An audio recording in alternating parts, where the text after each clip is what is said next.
bagaimana Nabi Yusuf alaihissalam, beliau dari desa bersama keluarganya, kemudian dibuang, terus sampai akhirnya tinggal di istana. Cek, ada enggak keluh kesah? Nggak ada. Jadi nggak ada keluh kesah Nabi Yusuf alaihissalam sama sekali. Nggak ada keluh kesah. Tidak satu ayat pun yang mengabadikan Nabi Yusuf keluh kesah. Bahkan justru mengatakan bahwasanya saya diperlakukan sama Tuhan saya dengan baik, dengan khilaf. Ahli tafsir ada mengatakan Tuhan Rabbi yang dimaksud adalah Allah Subhanahu wa taala.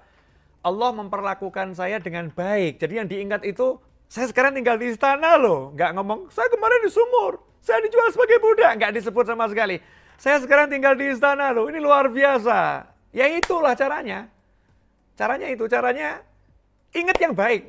Kok sepertinya kita ini manusia yang terampau buta ya. Gak bisa melihat yang baik itu loh. Yang baik itu sangat banyak, yang enak sangat banyak.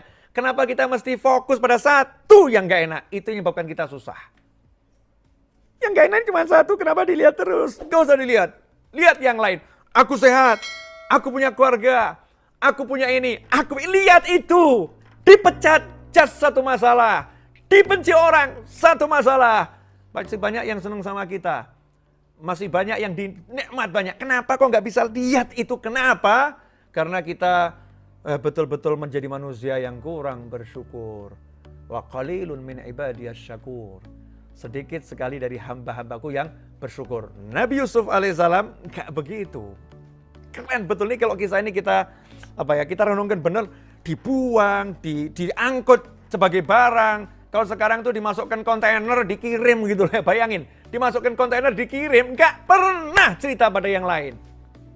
Gak pernah nyebut pada yang lain. Gak pernah ungkit pada yang lain. Gak pernah sebutkan semua itu. Gak ada. Dalam sejarah Nabi Yusuf alaihissalam nyebut itu tidak sama sekali. Allah yang menceritakan. Allah yang menceritakan penderitaan Nabi Yusuf itu Allah Subhanahu wa taala. Tapi Nabi Yusufnya gak pernah cerita. Sementara kita nggak sibuk cerita yang nggak enak ini, bahkan di-share di YouTube, di-share di Facebook, di Instagram, di WhatsApp ya, bahkan update status baru dipecat. Masya Allah. Ya kan? Ini kalau dipecat loh ya. Dipecat ini kan maknanya macam-macam. Bisa dipecat A, dipecat B, dipecat Z ini ya. A sampai Z itu. Yang disebut yang nggak enak aja. Makanya caranya biar bisa dari desa menuju istana adalah la in syakartum la'azidannakum wa la in kafartum inna 'adzabi lasyadid. Jika kalian bersyukur, ingat ya, aku pasti akan nambah nikmat. Kalau kalian kufur, ingat siksaku teramat pedih. La in syakartum la'azidannakum. Kalau kalian syukur, pasti aku tambah. Kalau kalian kufur, ingat siksaku teramat pedih. Simple caranya, syukuri yang enak. Sangat banyak kok.